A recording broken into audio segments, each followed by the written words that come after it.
আসসালামু আলাইকুম প্রিয় শিক্ষার্থীবৃন্দ, আমি আপনাদের আরিফ স্যার।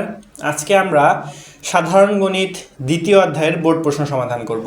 দেখো, এখানে আমি ঢাকা বোর্ড 2025-এর 1 নং প্রশ্ন এখানে তুলে নিয়েছি, এটার আমরা সমাধান করব। দেখো, 1 নং প্রশ্নে উদ্দীপক আকারে এ নামক একটি সেট দেওয়া ছিল, সেটা সেট গঠন পদ্ধতিতে দেওয়া ছিল। সেখানে বলা হয়েছিল মাত্র 250 টাকায় যারা এখনো আমাদের এসএসসি 27 টার্গেট প্লাস কোর্সে যুক্ত হয়নি, খুবই দ্রুত করো, কারণ কি আমাদের কোর্সে যুক্ত হলে পেয়ে যাচ্ছ সকল সাবজেক্টের একদম শর্টকাট সাজেশন, সকল গ্রুপের পিডিএফ আকারে বিগত 5 বছরের বোর্ড এমসিকিউ উত্তর সহ পিডিএফ আকারে, প্রত্যেকটা সাবজেক্টের প্রত্যেকটা চ্যাপ্টারের চ্যাপ্টার ওয়াইজ জ্ঞানমূলক অনুধাবনমূলক প্রশ্নোত্তর পিডিএফ আকারে। এছাড়া এসএসসি পর্যায়ের সবচেয়ে কঠিন সাবজেক্ট গণিতের অভিজ্ঞ শিক্ষক দ্বারা তৈরিকৃত চ্যাপ্টার ওয়াইজ দুর্দান্ত সব রেকর্ডেড ক্লাস, গ্রামার অংশে শর্টকাট টেকনিক ও দুর্দান্ত সব রেকর্ডেড ক্লাস, লিখিত অংশে শর্টকাট টেকনিক ও দুর্দান্ত সব রেকর্ডেড ক্লাস, পড়াশোনার রুটিন, এ প্লাস গাইডলাইন এবং ফাইনাল পরীক্ষা পর্যন্ত ফুল সাপোর্ট থাকছে মাত্র এই 250 টাকার কোর্সে। আমাদের কোর্সে যুক্ত হতে স্ক্রিনে দেওয়া নাম্বারে 250 টাকা কোর্স ফি পাঠিয়ে এই নম্বরেই হোয়াটসঅ্যাপে আমাকে জানাবে কোর্স ফি পাঠিয়েছি, সাথে সাথে তোমাকে গ্রুপে যুক্ত করে নিব। তখন থেকে শুরু হবে তোমার এই প্লাস প্রস্তুতি। x such that x belongs to n such that x square is greater than 7 এবং x cube is less than 190 এবং b নামক একটি সেট দেওয়া ছিল, সেটাতে বলা হয়েছে x such that x belongs to z such that x square is less than or equal 4 এবং s নামক একটি অন্যয় দেয়া আছে, সেখানে বলা হয়েছে x, y such that x belongs to b, y belongs to b এবং y minus x equal to -1।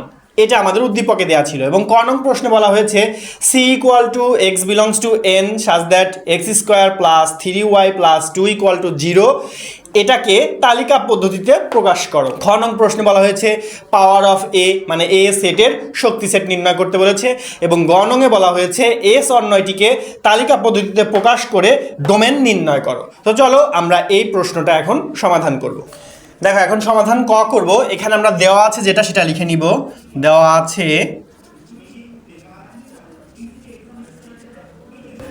দেখো এটা কিন্তু আমাদের দেওয়া আছে c equal to y belongs to n such that x square plus 3y plus 2 equal to 0। এখন আমরা কি করব, এই যে আমাদের সমীকরণ আছে এটাকে আমরা ভাঙবো। তার মানে y square plus 3y plus 2 equal to 0 এটাকে আমরা এখন ভাঙবো। তাহলে দেখো, এখন এটাকে আমরা মিডিল টার্ম করব। দেখো, মিডিল টার্ম করলে কি হচ্ছে, y square plus 2y plus y plus 2 equal to 0। দেখো, 2 আর 1 যোগ করলে 3 হয়ে যাচ্ছে এবং 2 আর 1 গুণ করলে 2 হয়ে যাচ্ছে, তাই না? 2 1 কে 2, তার মানে আমরা আগের এটাতে আবার ফিরে যেতে পারছি। এবার আমরা এখান থেকে y কমন নিচ্ছি, y প্লাস 2 এখানে থাকছে, প্লাস এখান থেকে 1 কমন নিব, y প্লাস 2 থাকছে, এখানে ইকুয়াল টু 0। এবার দেখো, এখানে আমাদের কি থাকছে, y প্লাস 2টা আমরা কমন নিব দুইটা থেকেই, তাহলে এখানে থাকবে y প্লাস 1 ইকুয়াল টু 0। এখন হয় y প্লাস 2 ইকুয়াল টু 0 অথবা y প্লাস 1 ইকুয়াল টু 0। তাহলে এখানে দেখো y ইকুয়াল টু -2 হয়ে যাচ্ছে এবং এখানে y ইকুয়াল টু -1 হয়ে যাচ্ছে। কিন্তু আমরা দেখো y বলেছে y belongs two n, n মানে জানি আমরা ন্যাচারাল নাম্বার, তাই না? তাহলে ন্যাচারাল নাম্বার কোনগুলো? ধনাত্মক অখণ্ড সংখ্যা, যার মানে 1 2 3 4 এইভাবে চলতে থাকবে। এইগুলো হচ্ছে আমাদের ন্যাচারাল নাম্বার, তাই না? দেখো, এখানে -2 -1 এগুলো কিন্তু আমাদের ন্যাচারাল নাম্বার না। তার মানে আমরা এখানে লিখতে পারি -2 -1 নট বিলংস টু n, মানে ন্যাচারাল নাম্বার না। অর্থাৎ c ইকুয়ালস টু আমাদের ফাঁকা সেট, বা আমরা এটাকে এভাবে সাইক আকারে লিখতে পারি, তাই না? কারণ দেখো, সি এর উপাদানগুলো হচ্ছে ওয়াই এর তো কোনো ভ্যালুই নেই, ভ্যালু নেই মানে আমরা সেটটা কি হয়ে গেল, ফাঁকা সেট হয়ে গেল। ঠিক আছে, তাহলে আমাদের ক নং প্রশ্নের সমাধান কিন্তু হয়ে গেল, এই সি ইকুয়াল টু ফাঁকা সেট, এটাই কিন্তু আমাদের অ্যান্সার। কারণ আমাদের বলেছে এই যে সি সেটটাকে তালিকা পদ্ধতিতে রূপান্তর করতে, এই যে আমরা তালিকা পদ্ধতিতে রূপান্তর করেছি। তাহলে সমাধান ক শেষ। এখন আমরা সমাধান খ দেখব। দেখো, সমাধান ক্ষয় আমরা দেয়া আছে এ সেট, যেটা দেয়া আছে সেটা আমরা তুলে নিয়েছি। এখন দেখো, বলা আছে এক্স সাজ that x belongs two N, তার মানে এখানে এন সেট মানে হচ্ছে ন্যাচারাল নাম্বার, সেটা হবে 1 2 3 4 5 এইভাবে চলতে থাকবে, তাই না? এটা হচ্ছে আমাদের n এর সেট। আমরা এখন x এর ভ্যালু এই n সেটের একটি করে উপাদান আমরা ধরবো এবং চেক করব এই দুইটি শর্ত তারা পূরণ করে কিনা। তার মানে x সমান আমরা 1 ধরবো। 1 ধরলে x square is equal to কী হচ্ছে, 1 স্কোয়ার ইকুয়াল টু 1, যেটি 7 থেকে বড় নয়, এবং এক্স কিউব সমান সমান 1 কিউব সমান সমান 1, যেটি 190 থেকে ছোট। একটি শর্ত মেনেছে, একটি শর্ত মানেনি, তার মানে এই মানটা আমরা নিতে পারবো না। এখন আমরা x সমান 2 নিব, তাহলে x square is equal to 2 square is equal to 4, যেটা আমাদের 7 থেকে বড় নয়, এবং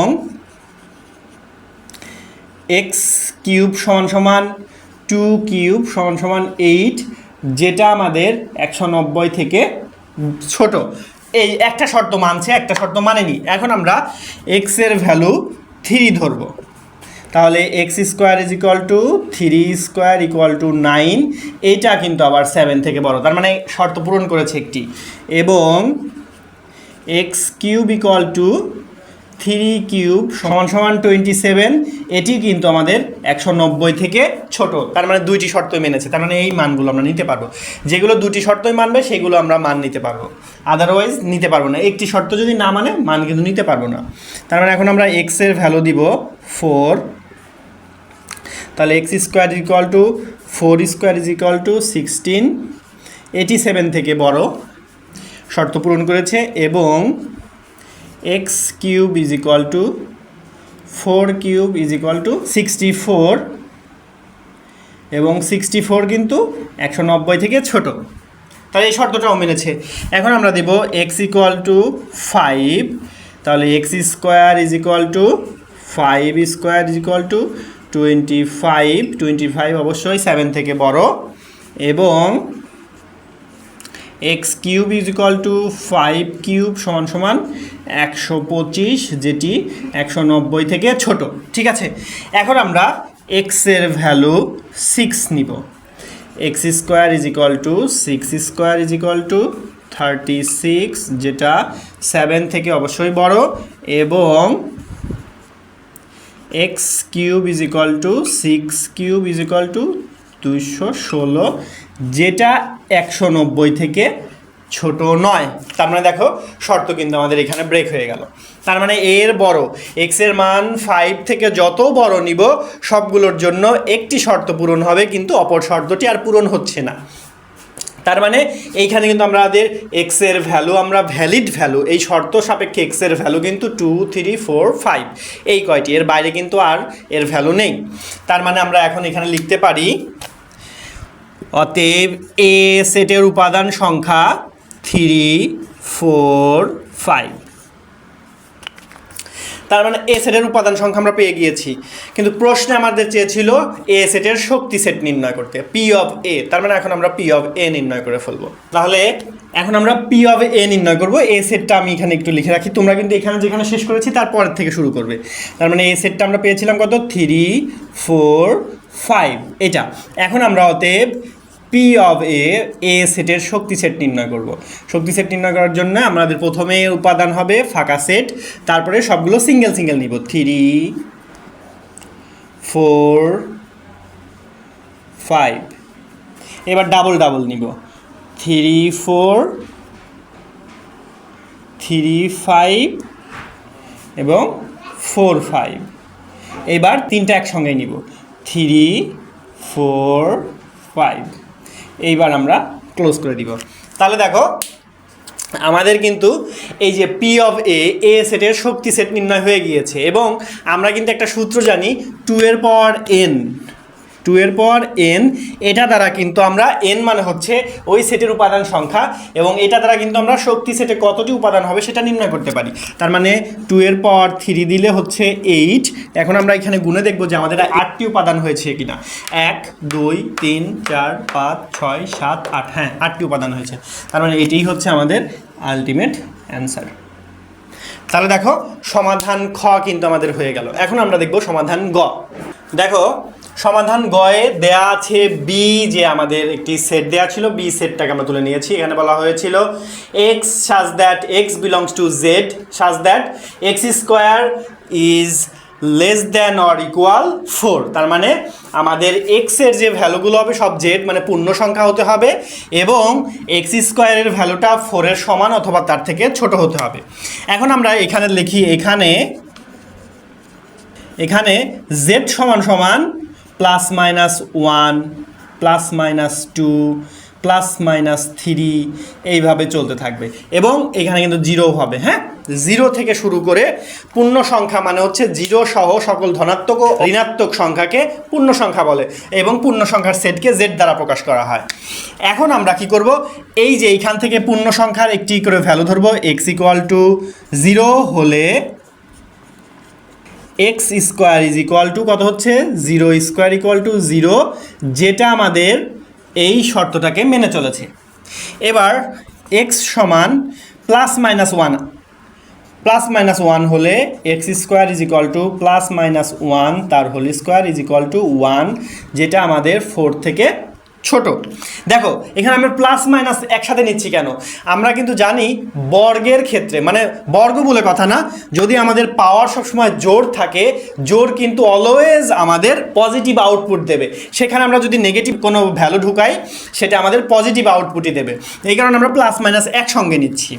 এখন আমরা এখানে যদি এক্স সমান সমান +-2 যদি আমরা নিই তাহলে কি হবে, X square is equal to +-2 তার whole square is equal to 4, এবং 4 কিন্তু 4-এর, কারণ এখানে একটা সমান চিহ্নের কথা আছে যে এক্সের ভ্যালুটা 4-এর সমান অথবা ছোট হতে হবে। এই যে 4-এর সমান হয়ে গিয়েছে, তার মানে এর পরের ভ্যালুগুলো নেওয়ার কোনো প্রয়োজন হচ্ছে না। যদি তুমি নিতে চাও তাহলে তুমি একটা নিতে পারো এইভাবে, এক্স ইজ ইকুয়াল টু +-3 হলে X square is equal to +-3 তার whole square is equal to 9, এবং 9টা আমাদের 4-এর সমান অথবা 4-এর থেকে ছোট নয়। অতএব বি সেটের উপাদান কিন্তু আমরা পেয়ে গেলাম -2 -1 0 1 2, এগুলো কিন্তু আমরা পেয়ে গেলাম, তাই না?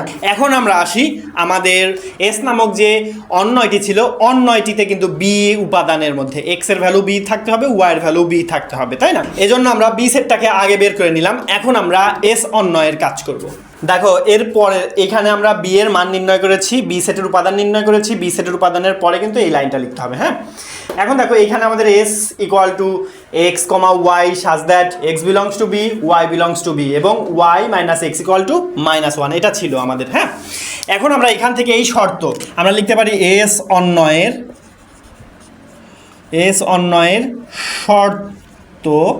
শর্ত মতে y minus x equal to -1 বা y ইকুয়াল টু এক্স -1। কেন? কারণ -x আসলে +x হয়ে যায়। আমরা বক্স করব,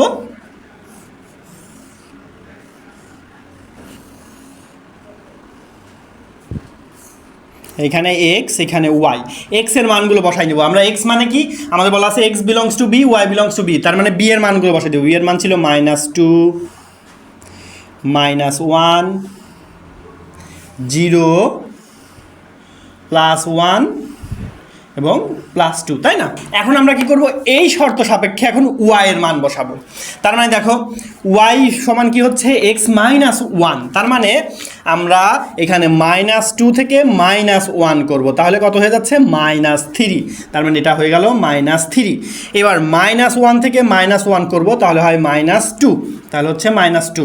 এইবার 0 থেকে -1 করব, হয়ে যাবে -1। এখন আমরা 1 থেকে -1 করলে হয়ে যায় 0, তার মানে এখানে 0 বসাই দিব।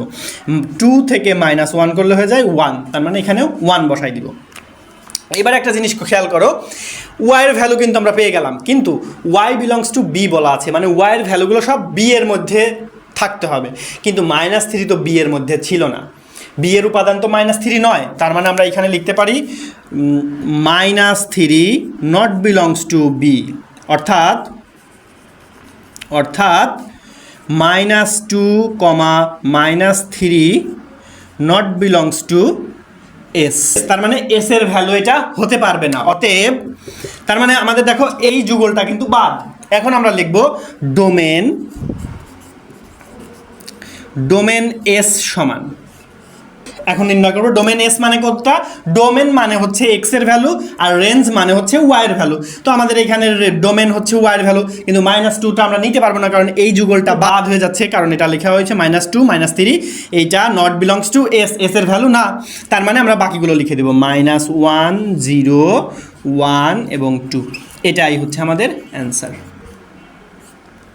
এটাই আমাদের এস এর ডোমেন নির্ণয় করা হয়ে গেল। তো প্রিয় শিক্ষার্থীবৃন্দ, দেখো আমরা কিন্তু খুব সহজেই এই কোশ্চিনগুলোর অ্যান্সার করতে পারছি, এবং এই টাইপের কোশ্চিন ঢাকা বোর্ড 2025-এর 1 নং প্রশ্নের এই সেম প্যাটার্নের কোশ্চিন কিন্তু ম্যাক্সিমাম বোর্ডে এসেছে। জাস্ট একটু মানের পরিবর্তন আছে বা একটু কথার একটু পরিবর্তন আছে। যেমন আমরা খ নং প্রশ্নে যেমন আমরা করেছি এ সেটের শক্তি সেট নির্ণয় করতে বলেছে। অনেক বোর্ড প্রশ্নে এভাবে এসেছে যে পি অফ এ মানে একটা সেটের শক্তি সেট নির্ণয় করতে বলেছে, বলার পরে আবার বলেছে যে যদি ওই সেটের উপাদানগুলোকে যদি এন ধরা হয় তাহলে প্রমাণ করো যে বা দেখাও যে মানে ওই সেটের শক্তি সেটটা 2 এর পাওয়ার n কে সমর্থন করে। মানে আমাদেরকে কিন্তু সবগুলো বোর্ডই যে সমাধান করতে হবে এমনটি কিন্তু নয়।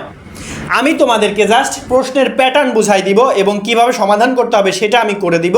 সেই অনুযায়ী তোমাদেরকে বাসায় বেশি বেশি প্র্যাকটিস করতে হবে।